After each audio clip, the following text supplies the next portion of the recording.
어떤 목사님의 설교를 들은 적이 있어요. 근데 그 목사님께서 한 그리스도인이 혀를 절제하는 살려면 어떻게 살아야하는지 실질적인 팁을 알려주시더라고요. 누군가와 대화하다가 내 입술에서 이런 말이 나오면 빨리 중단해야 하는 그 첫 번째 말은요, 기분 나쁘게 생각하지 말고 들어봐 입니다. 이 말 하는 것 자체가 기분이 나쁜 겁니다. 이 말이 나온다면 우리는 이미 상대방을 기분 나쁜 상황으로 몰고 가고 있다는 증거예요. 그 사실을 깨달아야 합니다. 설령 우리가 하고 싶은 그 말이 옳은 말일지라도 절제하시고 조금 더 기도를 통해 좋은 기회를 노려보아야 합니다. 두 번째 말은 이겁니다. 내가 이 말은 안 하려고 했는데 안 하려고 했으면 안 해야 맞습니다. 기도로 인내하시고 기도로 승화시켜야 할 문제라는 것을 내가 이미 알고 있는 거예요. 세 번째입니다. 다 너 잘 되라고 하는 말이야. 말 이전에 기도가 전제되어야 그 사람이 잘 돼요. 세상의 모든 사람은 혀 때문에 망할 때가 많아요. 혀 때문에 죽을 때가 많이 있습니다. 작은 불이 큰 산을 태우듯이요, 이 작은 혀 때문에 삶 전체가 불탈 수 있다고 야고보서가 경고하고 있어요. 그리고는 만약 혀를 길들이는 그리스도인이 있다면 그 자야말로 온전한 사람이다, 완벽한 사람이다라고 말합니다. 우리가 경험한 공동체의 문제들을 한번 돌아보십시오. 아니면 나의 인생의 여러 관계들의 문제들을 한번 돌아보십시오.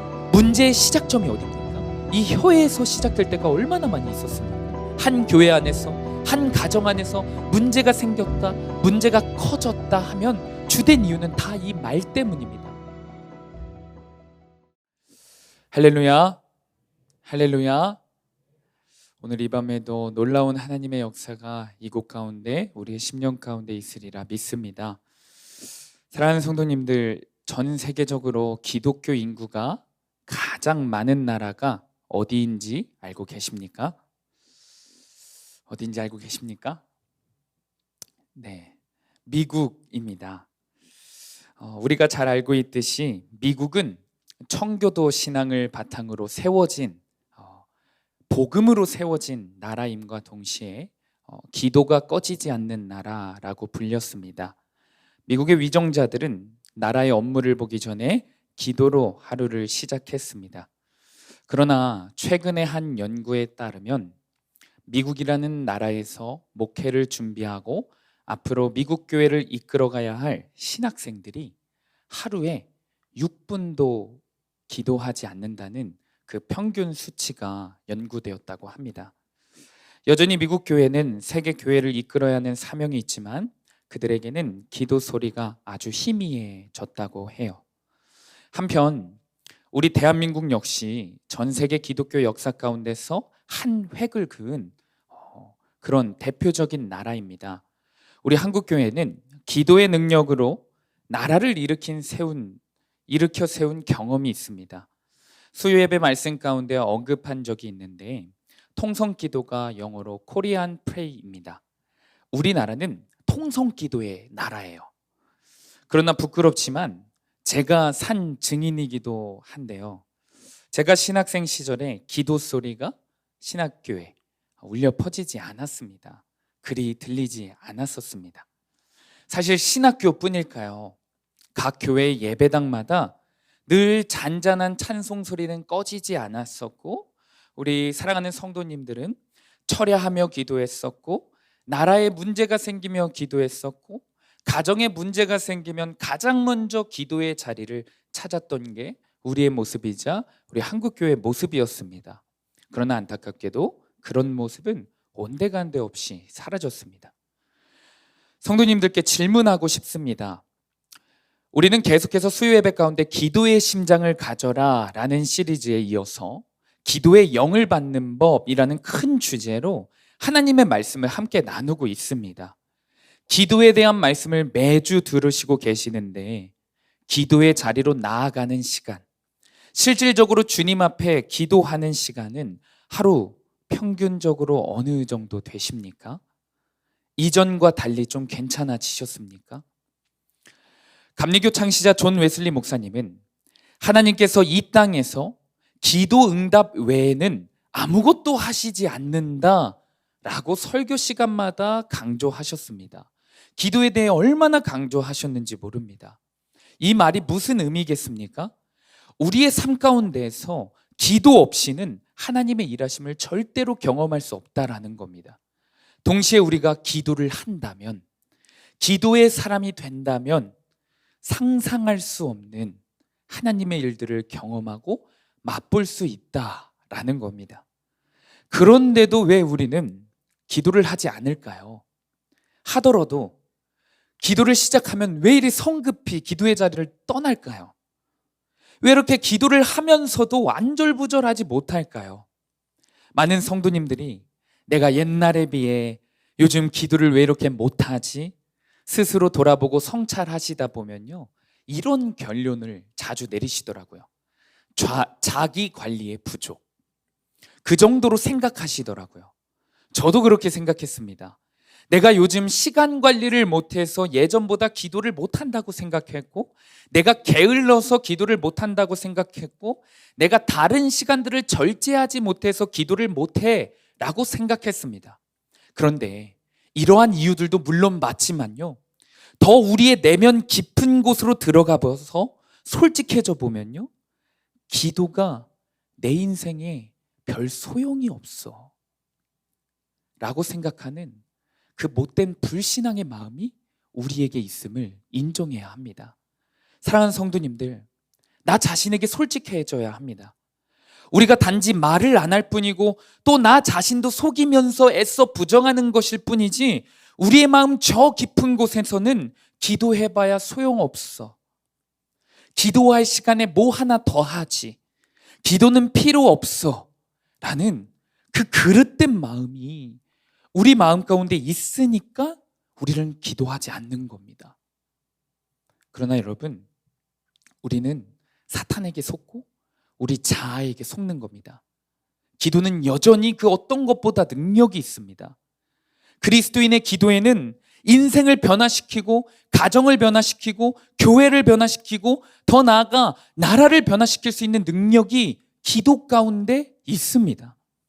초대교회는 작지만 능력이 나타나는 교회였습니다. 초대교회는 아무것도 없었지만 모든 것을 가진 자처럼 담대한 교회였습니다. 초대교회는 시대적인 환난 속에서도 전도의 열매들을 많이 경험하고 맺는 교회였습니다. 오늘날 코로나 시대여도요, 부흥하는 교회는 부흥한다고 합니다. 그런 교회를 보고 일각에서는 수평 이동이다, 양적 부흥보다는 질적 부흥이 중요하다라고 하며 비판하기도 합니다. 그러나 여러분, 진정으로 부흥하는 교회는 코로나 시대여도 양적으로도 부흥하고 질적으로도 부흥하고 있습니다. 심지어 그런 교회들을 보면요, 단순히 수평 이동이 아니라요, 교회가 이렇게 사회적으로 물매를 맞는 시대인데도 불구하고 태신자들만 매주 몇십 가정이 등록하는 그런 교회도 곳곳에 있습니다. 초대교회나 오늘날의 교회나 교회를 교회되게 하고 생명력 있게 하는 원리는 동일합니다. 교회뿐만이 아닙니다. 한 그리스도인의 인생을 변화시키고 숨쉬게 하고 생명력 있게 하는 원리는 동일합니다. 사도행전 2장 42절입니다. 그들이 사도의 가르침을 받아 서로 교제하고 떡을 떼며 오로지 기도하기를 힘쓰니라. 사도행전 6장 4절입니다. 우리는 오로지 기도하는 일과 말씀 사역에 힘쓰리라 하니. 아멘. 기도의 능력을 믿고 기도의 전력을 다할 때 가능케 되는 겁니다. 기도가 원리이고 기도가 진리입니다. 오늘 이 밤에 간절히 바라옵기는 기도는 필요 없어, 기도는 소용없어 라는 나의 자아의 속삭임에 넘어가지 마시기를 축복합니다. 이제 우리가 성경 말씀을 본격적으로 살펴보면서 주목할 기도의 능력이 세 가지입니다. 한 구절 한 구절 말씀을 살펴볼 때 이 기도의 능력이 저와 여러분들에게 실제가 되기를 간절히 소망합니다. 첫 번째로 살펴볼 기도의 능력은 다음과 같습니다. 첫 번째는 기도에는 내 주제를 알게 하는 능력이 있습니다. 한 목사님에게 호기심이 많은 청년이 와서 물어봤다고 합니다. 목사님, 이 세상에서 가장 어려운 일이 무엇입니까? 그 목사님께서 나 자신을 아는 일이 가장 어렵다라고 대답하셨습니다. 청년은 그 대답을 듣고 목사님, 그러면 이 세상에서 가장 쉬운 일은 뭡니까? 라고 물어봤다고 합니다. 목사님이 남을 아는 일이 가장 쉽다라고 대답하셨습니다. 그렇습니다. 우리는 내 옆 사람의 주제, 내 옆 사람의 수준, 단점, 부족함 너무 잘 알고 잘 파악합니다. 그런데 정작 나 자신은 모를 때가 너무나도 많이 있어요. 그러나 사랑하는 여러분, 나 자신에 대해서 정확하게 아는 능력, 다소 노골적인 표현이지만 직접적으로 표현하자면 내 주제와 분수를 아는 능력이요, 나의 인생을 얼마나 복된 길로 인도하는지 모릅니다. 왜 복된 길로 인도하냐면요, 하나님께서는요 자기 주제와 자기 분수를 아는 자들을 사용하세요. 자기의 분수를 정확히 파악하고 고백하는 자들에게 하나님의 능력을 충만히 부으시고 시대적으로 사용하셨습니다. 이와 같은 맥락으로 성경에 기록된 하나님의 사람들은 자기 주제를 아는 사람이라고 해도 과언이 아닙니다. 이사야의 선지자가 있습니다. 이사야 선지자는 대선지자라고 부르기도 합니다. 그의 사역을 기록한 성경은요 총 66장이나 기록될 만큼 하나님께 귀하게 쓰임받은 대선지자입니다. 그런데 이사야는요 처음부터 하나님의 능력을 충만히 경험한 게 아니었어요. 능히 하나님의 일들을 감당하는 선지자가 아니었습니다. 이사야가 진정으로 하나님의 임재를 경험하고 하나님의 능력을 충만히 받아 복된 인생의 길로, 사명자의 길로 들어서게 된 때는 언제냐면요, 자기 자신의 주제를 알았을 그 시점부터였습니다. 이사야서 6장 5절 말씀을 우리 한 목소리로 한번 읽어보겠습니다. 이사야서 6장 5절 말씀입니다. 한 목소리 읽겠습니다. 시작.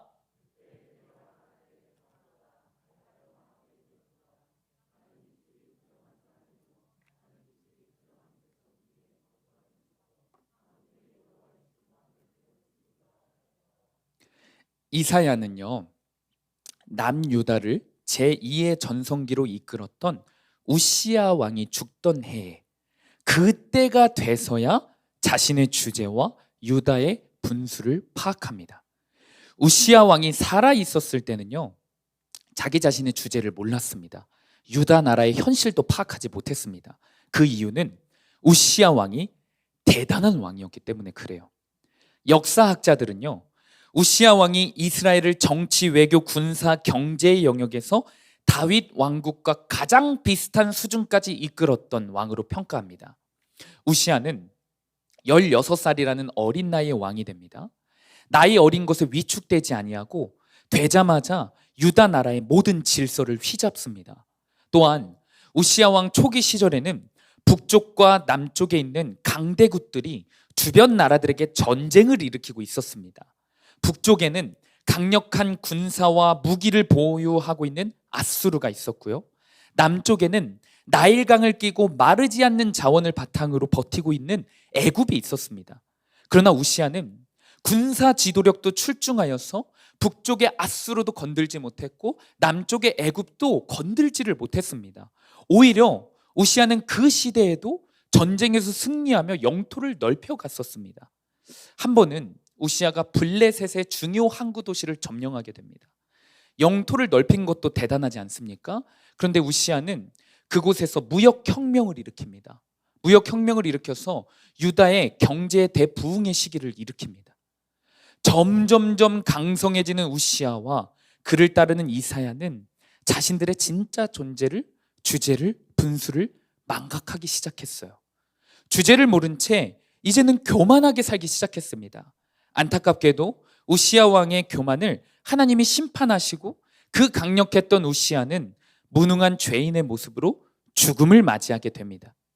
이 죽음 이후에 이사야가 우시야 왕이 죽던 해에 비로소 자신의 수준과 주제를 정확하게 파악했어요.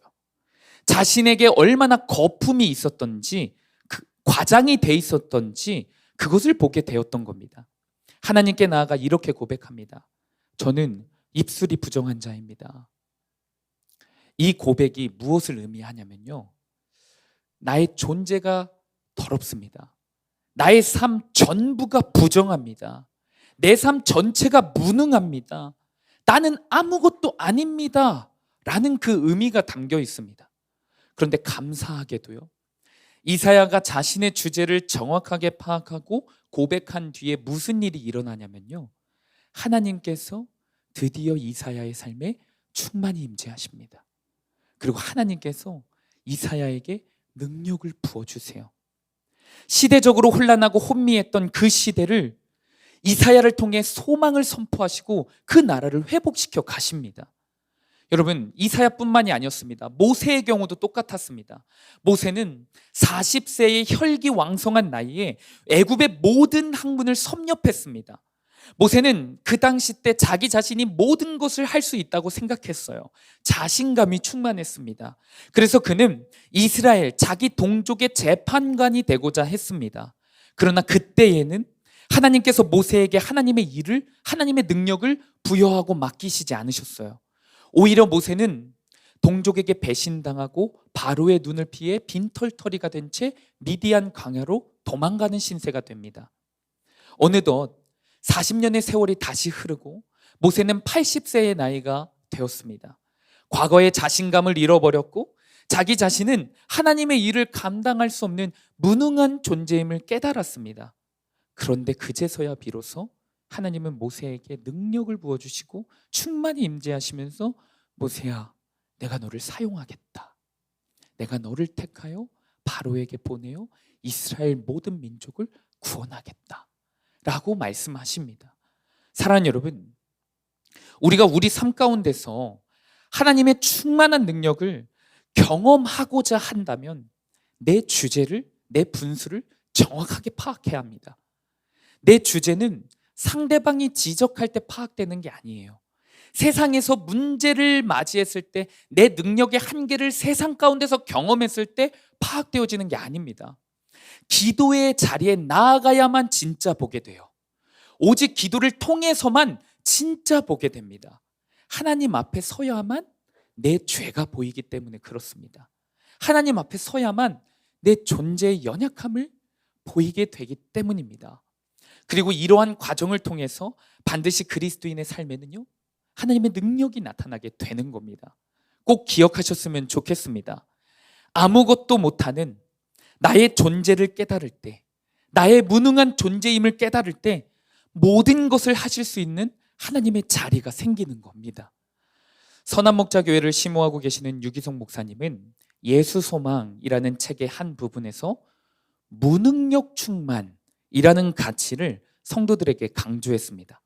우리가 성령 충만, 기쁨 충만, 능력 충만, 은사 충만, 사랑 충만이라는 단어는 많이 들어봤어도 무능력 충만이라는 단어는 좀 생소합니다.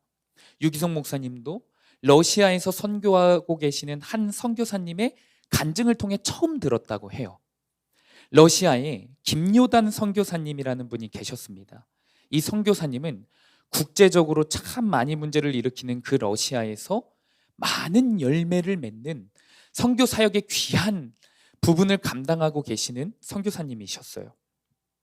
이 선교사님이 한 번은 사역을 성공적으로 감당할 수 있는 비결을 간증하는 그 자리에서 이렇게 말했다고 합니다. 우리 사역팀은 무능력으로 충만했습니다. 선교사님은 러시아에서 현지인과 맞먹는 언어 실력, 그들의 문화와 지역의 특성을 고려해서 획기적인 프로그램을 짜면서 선교 사역을 감당했을 때보다 자신과 함께하는 팀원들과 문제도 많이 겪고 싸우고 어려움도 많았을 때 주님 앞에서 모두가 철저히 무능한 자임을 인정하는 시간을 가졌다고 해요. 그런데 그때에 경험하는 하나님의 역사가 그 어떤 준비가 잘 되었을 때보다 뛰어났다고 합니다. 무능함을 경험한 뒤 인정하며 기도하니 그때부터 선교 사역이 상상할 수 없을 만큼 활짝 열렸다고 합니다. 우리의 인생도 이와 같습니다. 나의 분수, 나의 주제, 나의 존재의 무능을 진정으로 깨달을 때 하나님의 일하심을 경험할 수 있습니다. 간절히 바라옵기는 오늘 이 밤에 기도의 능력 첫 번째, 내 비천한 주제와 수준이 기도를 통해 파악되어지기를 소망합니다. 그때가 되어야, 그 상태가 되어야 주님의 손이 보입니다. 그제서야 나를 떠난 적이 한 번도 없으신 주님을 만나게 되는 겁니다. 이 은혜를 누리시는 성도님들 되시기를 간절히 축복합니다. 두 번째 기도의 능력입니다. 두 번째 기도의 능력은 나의 죄를 정결케 하고 죄의 유혹에서 결국 이기게 합니다. 기도가 이기게 합니다. 전 세계 모든 인간 중에서 하나님 마음에 가장 합한 사람은 다윗이었습니다. 그러나 그런 다윗이라 할지라도 육신의 정욕, 이생의 자랑, 안목의 정욕의 죄에서 넘어졌습니다. 다윗은 왕이 된 후 충신 우리아의 아내 밧세바를 간음하는 죄를 범하죠. 그리고 그는 간음죄를 은폐하기 위해 최선을 다합니다.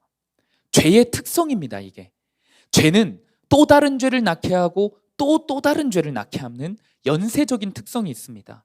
결국 다윗은 은폐하다가 도저히 안 될 것 같으니까 어떤 죄를 범하죠? 우리아를 살인하는 죄까지 범합니다. 여러분, 이러한 상황에서 다윗의 마음이 어떨까요? 한번 상상해 보십시오. 이러한 상황에서 다윗의 마음이 어떨까요? 우리아가 죽었으니 아는 사람도 없겠다. 두 손, 두 발 편히 뻗고 잠을 잘 수 있었을까요? 아닙니다. 다윗은요, 시편 32편 3절에 이런 고백을 하게 돼요. 죄를 짓고 난 뒤 나의 마음은 이러했다 라고 고백합니다. 시편 32편 3절을 우리 새번역 성경으로 한 목소리로 한번 읽어보겠습니다. 시작.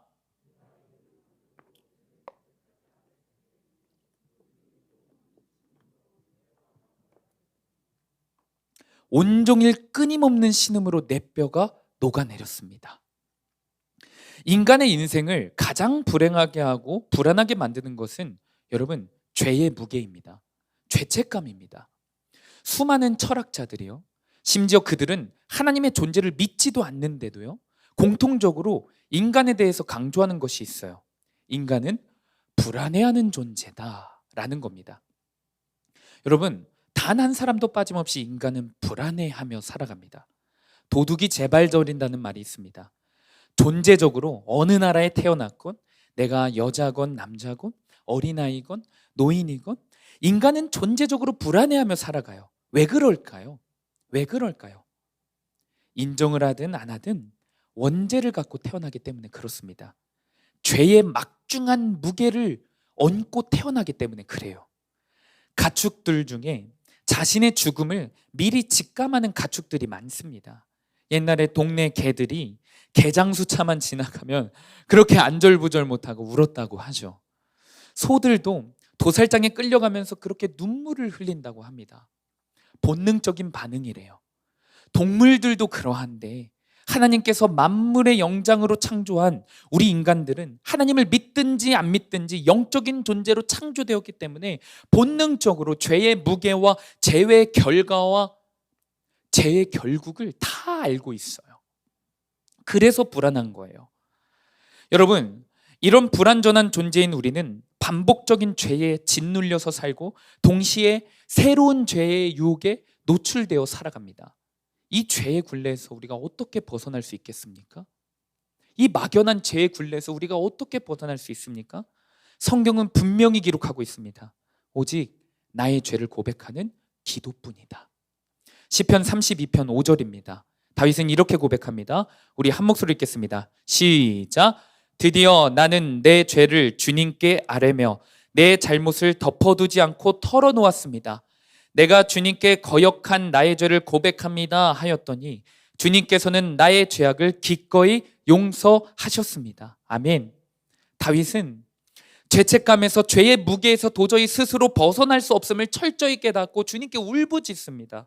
주님께 모든 것을 토하듯이 쏟아냅니다. 그러자 다윗에게는 하나님께서 다윗의 모든 죄를 씻어주시는 그 은혜를 베푸시는데 그 은혜를 누리게 돼요. 완전한 사하심을 다윗이 경험하게 됩니다. 사랑하는 여러분, 기도의 능력 중 가장 핵심적인 능력은 바로 이 능력이에요.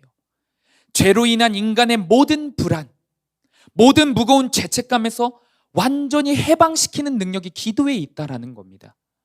우리는 때로 반복적인 죄로 인해 완전히 주저앉을 때가 있습니다. 우리 사랑하는 학생들과 신앙생활에 대해서 상담을 하다 보면요, 학생들이 제자 훈련도 받고 예수 동행 모임, 아침잠을 깨워서 나아오는 그 예수 동행 모임을 나와서도 말씀을 읽고 아무리 기도해도 또 반복적으로 넘어지는 그것에 대해서 고통스럽다고, 너무나도 절망스럽고 좌절된다고 상담할 때가 많이 있습니다. 저 역시 경험하는 부분입니다. 그래서 우리는 죄를 이기는 게 너무 힘들다, 불가능하다라고 단정 짓기도 합니다. 그러나 사랑하는 여러분, 반복적인 죄악의 습관들 뿐만 아니라 반복적으로 나의 영혼을 멀어지게 하는 상황들, 공격들, 수많은 유혹들은 오직 반복적인 기도를 통해 이겨낼 수 있습니다. 다른 방법이 없어요. 다른 길이 없습니다. 오직 기도를 통해 유일하게 그 죄의 늪에서, 죄의 굴레에서 벗어날 수 있게 됩니다. 시편 86편 5절입니다. 제가 받들어 봉독합니다. 주는 선하사 사죄하기를 즐거워하시며 주께 부르짖는 자에게 인자함이 후하심이니이다. 아멘. 다윗은요, 죄에 반복적으로 넘어지다가 결국 살인까지 저질렀습니다. 그럼에도 기도의 자리에 나아가 자기 죄를 눈물로 회개하는 그 기도를 드렸습니다. 결국 기도를 통해 하나님의 자비로우심을 경험하고 다윗은 다시 살아납니다. 실제로 이 과정을 경험한 다윗이, 제가 방금 읽은 이 시편이 다윗이 말년에 쓴 시입니다. 말년에 고백한 시예요. 주님은 사죄하기를 즐거워하신다. 주님은 나의 죄를 사죄하는 것을 즐거워하시는 분이다 라고 노래하고 있습니다. 다윗처럼 끝까지 기도줄을 붙잡는 자는 죄에 결국 승리하게 됩니다. 도저히 승리할 수 없을 것 같았던 그 죄마저도 끝까지 기도하는 자는 결국 기도가 승리를 이루게 합니다. 사랑하는 여러분, 우리 기도를 회복하기를 축복합니다. 반복적으로 넘어진다고 포기하지 마시고, 내가 연약하다고 포기하지 마시고, 그러기에 기도를 붙잡는 저와 여러분들 되기를 소망합니다. 마지막으로 살펴볼 기도의 능력은 다음과 같습니다. 나의 혀를 절제하게 하는 능력이 있습니다. 기도에는 나의 혀를 절제하게 하는 능력이 있습니다. 신약 성경의 잠언서라고 불리는 성경이 있습니다. 바로 야고보서입니다. 야고보서는 전체가 108구절로 이루어져 있습니다. 짧죠. 그런데 이 108구절로 이루어진 이 구절들 중에 명령형으로 사용된 구절이 54번, 54번이 나옵니다. 그 명령은 다 어떤 명령들이냐면 그리스도인들이 이 세상에서 어떻게 살아가야 하는지에 대한 실질적인 명령입니다. 그런데 신약의 잠언인 이 야고보서가 핵심적으로 그리스도인의 삶에서 강조하는 부분은 혀를 절제하는 삶이에요. 혀를 절제하는 삶을 가장 강조합니다. 세상의 모든 사람은 혀 때문에 망할 때가 많아요. 혀 때문에 죽을 때가 많이 있습니다. 작은 불이 큰 산을 태우듯이요, 이 작은 혀 때문에 삶 전체가 불탈 수 있다고 야고보서가 경고하고 있어요. 그리고는 만약 혀를 길들이는 그리스도인이 있다면 그 자야말로 온전한 사람이다, 완벽한 사람이다라고 말합니다. 야고보서 3장 2절입니다. 우리가 다 실수가 많으니 만일 말에 실수가 없는 자라면 곧 온전한 사람이라 능히 온몸도 굴레 씌우리라. 공동체에 일어나는 수많은 문제들을 한번 돌아보십시오. 우리가 경험한 공동체의 문제들을 한번 돌아보십시오. 아니면 나의 인생의 여러 관계들의 문제들을 한번 돌아보십시오. 문제의 시작점이 어디입니까? 이 혀에서 시작될 때가 얼마나 많이 있었습니까? 한 교회 안에서, 한 가정 안에서 문제가 생겼다, 문제가 커졌다 하면 주된 이유는 다 이 말 때문입니다. 한 번은 그리스도인이라면 혀를 절제해야 한다라는 이 야고보서 말씀을 갖고 설교하신 어떤 목사님의 설교를 들은 적이 있어요. 근데 그 목사님께서 한 그리스도인이 혀를 절제하는 살려면 어떻게 살아야하는지 실질적인 팁을 알려주시더라고요. 어떤 팁인지 제가 설명해 드려볼게요. 누군가와 대화를 할 때, 내가 누군가와 대화를 할 때 내 입에서 이런 말이 나오기 시작하면 그때는 반드시 대화를 어떻게 해서든지 멈춰야 한다고 합니다.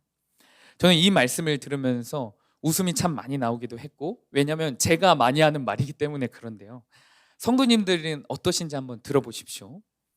누군가와 대화하다가 내 입술에서 이런 말이 나오면 빨리 중단해야 하는 그 첫 번째 말은요, 기분 나쁘게 생각하지 말고 들어봐 입니다. 여러분, 이 말 하는 것 자체가 기분이 나쁜 겁니다. 이 말이 나온다면 우리는 이미 상대방을 기분 나쁜 상황으로 몰고 가고 있다는 증거예요. 그 사실을 깨달아야 합니다. 설령 우리가 하고 싶은 그 말이 옳은 말일지라도 절제하시고 조금 더 기도를 통해 좋은 기회를 노려보아야 합니다. 만약 내 입술에 기분 나쁘게 생각하지 말고 들어 라고는 말이 나온다면 우리는 혀를 절제하고 기도의 능력으로 혀를 절제하고 더 좋은 기회, 하나님이 일하시는 때를 기다려야 할 줄로 믿습니다. 두 번째 말은 이겁니다. 내가 이 말은 안 하려고 했는데요.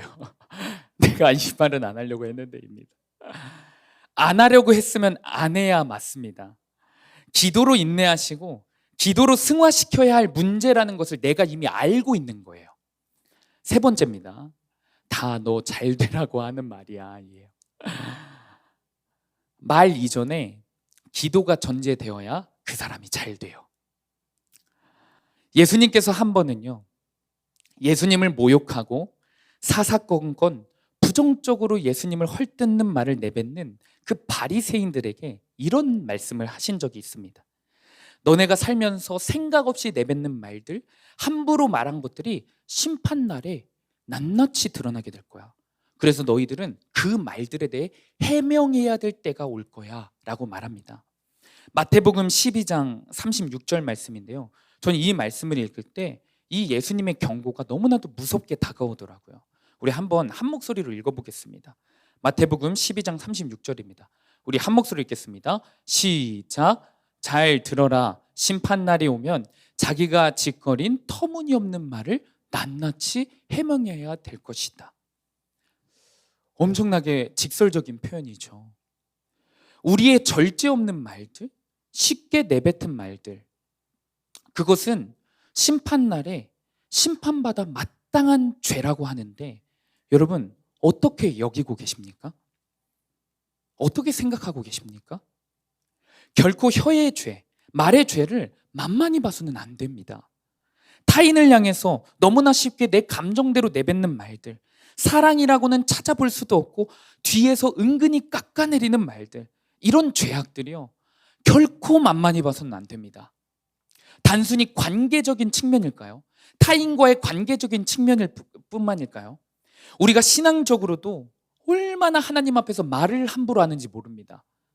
믿음 없는 말들, 불순종의 말들, 하나님이 명령하신 것들을 상황적으로 핑계대는 말들, 교회를 향해 불평하고 악평하는 이런 모든 말들은 심판날에 하나님 앞에서 해명해야 할 때가 옵니다.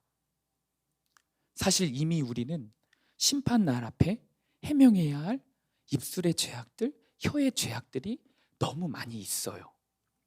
때로는 칼날처럼 날카로워지는 나의 혀로 수많은 사람들을 찌를 때가 있었고, 간사한 뱀의 혀처럼 공동체의 분열을 일으킬 때도 많이 있었습니다. 그리스도인이라면서 기본적인 인간의 예의도 지키지 못하고 감정적인 말과 태도로 누군가를 무시했던 적이 우리들에게 있습니다. 이 큰 죄들을 진짜 큰 죄로 여기고 계십니까? 심판날에 해명해야 될 이 죄들을 진짜 큰 죄로 여기고 계십니까? 간절히 바라옵기는 심판날에 해명하지 마시고 오늘 이 밤에, 그리고 앞으로도 계속해서 기도로 주님께 고백해야 할 줄로 믿습니다. 다윗은 정말로 기도의 사람이었던 것 같아요. 다윗의 기도시를 보면요, 인간의 모든 만사가 적혀 있어요. 기도하는 사람인 다윗은 혀의 죄의 무서움을 알았습니다. 그래서 그는 어떻게 기도하는지 한번 보겠습니다. 그는 자신의 입술을 지켜달라고 기도합니다. 내가 내 힘으로 이 혀가 절제가 안 되니까 간절히 기도합니다. 시편 141편 3절 말씀입니다. 제가 새번역 성경으로 받들어 봉독하겠습니다. 주님, 내 입술 언저리에 파수꾼을 세우시고 내 입 앞에는 문지기를 세워주십시오. 주님, 내 입술 언저리에 파수꾼을 세우시고 내 입 앞에는 문지기를 세워주십시오. 우리는 설교 한 번 듣고 내가 앞으로 말 조심해야지. 내가 앞으로 아내에게, 공동체원들에게 사랑의 언어를 사용해야지. 뒤에서 남을 험담하는 말을 안 해야지. 마음다짐으로 끝날 때가 많이 있어요. 혀의 죄, 말의 죄가 얼마나 큰지 정말로 깨달은 사람이라면요, 마음다짐으로 끝나는 것이 아니라 다윗처럼 기도해야 합니다. 주님, 내 입술 주변에 파수꾼을 세워주십시오. 주님, 내 입 앞에 문지기를 세우셔서 혀를 절제할 수 있는 능력을 허락하십시오. 사랑하는 여러분, 결국 이 혀의 절제도 기도뿐입니다. 오직 기도의 능력으로 가능합니다. 세상의 만사가, 나의 인생의 모든 문제들이, 내 속 안에 있는 모든 은밀한 문제들까지도 기도하면 문제가 되지 않아요. 기도는 우리 죄인들의 유일한 해답입니다. 믿으시기를 간절히 축복합니다. 말씀을 맺습니다. 말씀을 맺으면서 오늘 우리가 말씀을 통해 살펴본 기도의 능력 3가지를 다시 한번 기억하고 사모했으면 좋겠습니다. 첫 번째로, 기도에는 나의 주제를 알게 하는 능력이 있습니다. 이사야처럼, 모세처럼 기도를 통해 자기 무능한 처지와 주제를 깨닫고 기도할 때 그제서야 하나님의 능력이 충만히 덧입히는 인생이 될 줄로 믿습니다. 두 번째로, 기도에는 나의 죄를 정결케 하고 세상의 모든 유혹을 결국 이기게 하는 능력이 있습니다. 우리는 죄에 대한 두려움과 죄의 파괴력을 잘 알고 있어요. 그것을 나의 힘으로 이겨내보려고 하지만 나의 힘으로 이겨낼 수 없음을 빨리 인정하고 기도해야 합니다. 반복적으로 넘어진다 할지라도, 또 넘어진다 할지라도, 그럼에도 기도만이 유일한 해답이다. 이 진리를 깨닫고 또다시 기도해야 합니다. 특별히 나의 죄를 사하시는 것을 즐거워하시는 그 예수님의 사랑을 기억하시기를 축복합니다. 주님은 오늘도 나의 죄를 사해 주시는 것을 즐거워하십니다. 그 사실을 믿고 기도하시기를 축복합니다. 마지막으로, 우리가 넘어지는 죄들 중에서도 너무 쉽게 생각하지만 자주 넘어지는 혀의 죄, 심판날에 낱낱이 해명해야 할 이 혀의 죄를 해결할 수 있는 것 역시 기도임을 기억해야 합니다. 세상 만사가, 나의 모든 것이 기도면 됩니다. 그러니 기도의 자리를, 기도의 시간을 지금 이 시간에 찬양하고 기도할 텐데 전심으로 소리내어 울부짖으며 기도하는 저와 여러분들 되기를 소망합니다. 이 시간 원하고 바라고 기도합니다. 찬양하며 나아가겠습니다.